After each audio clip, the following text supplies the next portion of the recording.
আসসালামু আলাইকুম সবাইকে।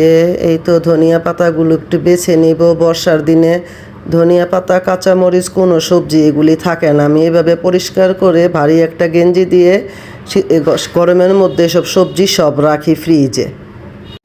নাস্তা করব, এই তো সকালের জন্য একটু সবজি রান্না করছি, আর এই তো রুটি সেঁকে নিলাম, আর নাস্তাটাও করে নিলাম। ফারিস তো আমার সাথে নাস্তা করলো। দুপুরের আয়োজনে আজকে কুমড়ার ছোলকার ভর্তা বানাবো, আর সাথে লইট্টা শুটকি বোনা করব। তো কুমড়া ছোলকাগুলি লবণ দিয়ে সিদ্ধ করে নিলাম।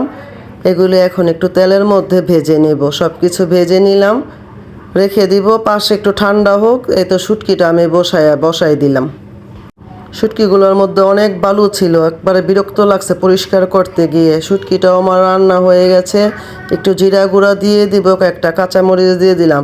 ফাঁকে একটু ভর্তাটাও রেডি করে নিলাম। গোসল করে খাওয়া দাওয়া করে নিলাম। খাবারগুলো খেতে আজকে ভালো লাগলো। সন্ধ্যায় ওদের একটু নাস্তা দিয়ে দিলাম, আম, কেক, বিস্কিট। আল্লাহ হাফেজ।